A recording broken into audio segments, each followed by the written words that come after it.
Hello everyone, myself doctor जी। आज हम बात करेंगे प्रोलैप्स ऑफ यूट्रस के बारे में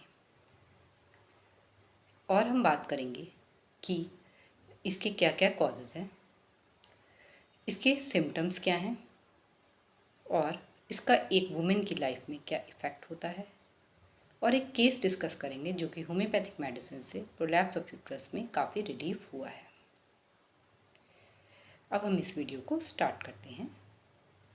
प्रोलैप्स ऑफ यूट्रस, जब बच्चेदानी की मसल्स, बच्चेदानी की जो मांसपेशियां हैं या बच्चेदानी की जो मसल्स होती हैं वो वीक हो जाती हैं या बच्चेदानी का अपनी जगह से हट जाना, अपनी पोजीशन से हट जाना ही प्रोलैप्स ही कहलाता है। ये 3 टाइप का होता है: first degree prolapse, second degree prolapse और third degree prolapse. First degree prolapse में बच्चेदानी अपनी जगह से थोड़ी हट जाती है और सेकंड डिग्री प्रोलैप्स में ये बच्चेदानी अपनी नॉर्मल पोजीशन से वेजाइना के अंदर आ जाती है। और थर्ड डिग्री प्रोलैप्स में जब ये वेजाइना से बाहर आ जाती है तो उसे हम थर्ड डिग्री प्रोलैप्स के नाम से जानते हैं। ऐसा 2 कारणों से होता है। या तो बच्चेदानी की जो पेल्विक फ्लोर, जो बच्चेदानी जहाँ पे होती है उस पेल्विक फ्लोर की मसल्स वीक हो जाती हैं। नंबर 2, लिगामेंट्स के वीक हो जाने की वजह से भी ये होता है। इसमें जो सिम्टम होते हैं उसमें लगातार वेजाइनल रीजन में बाहर का सेंसेशन होता है। जब कोई भी महिला यूरिन पास करने जाती है तो उसे, या पॉटी के लिए जाती है तो उसे लगातार बाहर का फीलिंग, एक बाहर सी फीलिंग होती है कि बाहर पड़ रहा है, उस वेजाइनल रीजन में बाहर पड़ रहा है। अधिकतर यही सिम्टम होते हैं। और कई बार जो थर्ड डिग्री प्रोलैप्स होता है इसमें ये बच्चेदानी बाहर भी आ जाती है जिसे अंदर करना पड़ता है। और ये लक्षण इनमें पोस्ट मेनोपॉजल वुमेन में ज़्यादातर देखने को मिलते हैं, जिनमें ईस्ट्रोजन की डेफिशिएंसी हो जाती है। ईस्ट्रोजन हार्मोन की डेफिशिएंसी हो जाती है जिसकी वजह से जो हार्मोन हैं वो लो हो जाते हैं। ईस्ट्रोजन हार्मोन लो हो गया और पेल्विक फ्लोर की मसल्स वीक हो जाती हैं, जिसकी वजह से ये प्रोलैप्स की कंडीशन होती है। ये उन केसेस में भी होती है जहाँ पर बहुत ज़्यादा वेजाइनल डिलीवरी हुई हो, दो से अधिक वेजाइनल डिलीवरी हो, उस केस में भी प्रोलैप्स ऑफ यूट्रस की कंडीशन होती है। बाकी प्रेगनेंसी, चाइल्ड बर्थ के केस में भी ये टिश्यू डैमेज जाते हैं पेल्विक फ्लोर के, जिससे ये होता है। इसके कॉजेज में ट्रॉमा, कोई इंजरी हुई हो पेल्विक रीजन में, लार्ज बेबी बड़ा हो और वेजाइनल डिलीवरी हो, उसकी वजह से भी हो सकता है। या फिर ओबेसिटी, मोटापा और क्रॉनिक कॉन्स्टिपेशन, लगातार क्रॉनिक कॉन्स्टिपेशन, क्रॉनिक कफ बनी रही हो और यूट्राइन फाइब्रॉइड या ट्यूमर का केस हो, जिस कंडीशन में ये प्रॉब्लम डेवलप हो जाती है। या कोई ब्लैडर रिपेयर हुआ हो या कोई पेल्विक इंजरी हो या पेल्विक सर्जरी हुई हो, इस कारण भी यूट्राइन प्रोलैप्स की कंडीशन हो जाती है।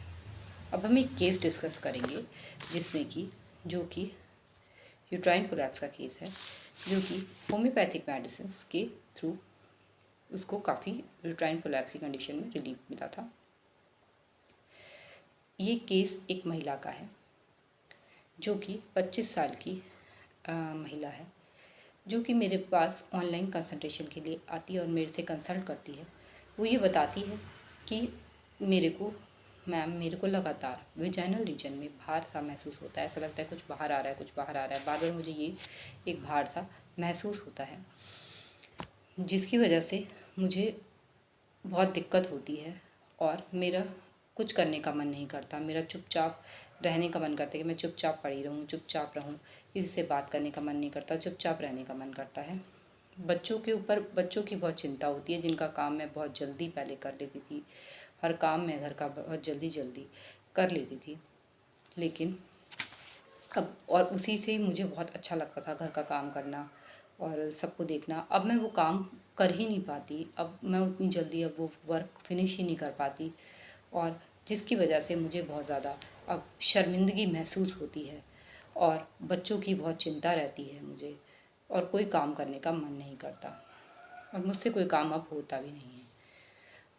वो बहुत कम्युनिकेटिव थी, अपनी सारी बातें अपने आप ही बताई जा रही थी मुझे। ये एक केस, यही इतना ही केस था। और वो कह रही थी कि मुझे इसके लिए दवाई चाहिए, मुझे ठीक होना है। तो इसके अंदर मैंने फॉलोइंग रूब्रिक फॉलो किए। पहला, माइंड एलिमेंट फ्रॉम एम्बेरसमेंट। उसे बहुत शर्मिंदगी महसूस हो रही थी इस बात से लेकर, और उसे एंजाइटी चिल्ड्रन अबाउट इट, अपने बच्चों के लिए बहुत बेचैनी, बहुत चिंता कि पहले मैं बहुत काम कर लेती थी, अब मैं नहीं कर पाती वो काम। और ऑक्यूपेशन बीइंग एमिलरेशन, ये सिम्टम लिया। फिर माइंड बिजनेस एवर्जन टू, अब वो कोई काम कर नहीं पाती थी। माइंड बिजनेस इनकेपेसिटी फॉर, अब उसके अंदर वो कैपेसिटी नहीं थी जो काम कर पाती पहले की तरह। माइंड कम्युनिकेटिव थी बहुत ज़्यादा, अपनी बात बहुत जल्दी से बता रही थी सारी बातें।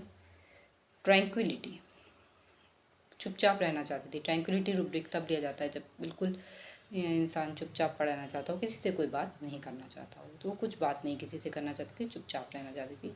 Female genitalia, sex. Prolapse uterus, ये लिया गया, ये एक जनरल रूब्रिक है। Female genitalia, sex, vagina, uterus. Sex, wet sensation of uterus, wet sensation of uterus लिया गया। इस आधार पर मैंने सीपिया मेडिसिन प्रेस्क्राइब की, जो कि सीपिया 1 में दी गई फर्स्ट मंथ में ही, बल्कि 15 डेज़ में ही। और बाद साथ में इसके प्लेसिबो दिया गया, बल्कि 15 डेज़ में ही उसे बहुत ज़्यादा रिलीफ महसूस हुआ। उससे बात हुई और उसने बताया। फिर मैंने इसे प्लेसिबो कंटिन्यू करा, 2 मंथ्स तक मैंने इसे प्लेसिबो कंटिन्यू करा। उसके बाद इसने बताया कि मुझे थोड़ा थोड़ा सा अभी भी वेट का सेंसेशन हो रहा है, तो मैंने सीपिया 1 इसको दोबारा से रिपीट करी। और इसने मुझे बताया कि अब मैं जो काम पहले की तरह जो पहले कर नहीं पाती थी, अब मैं सब काम बहुत जल्दी निपटा लेती हूँ और बच्चों को भी देख लेती हूँ। अब मुझे पहले की तरह भार भार महसूस नहीं होता और मैं अपनी कंप्लेंट्स में बहुत रिलीफ हूँ। तो होम्योपैथिक मेडिसिन्स बहुत सारी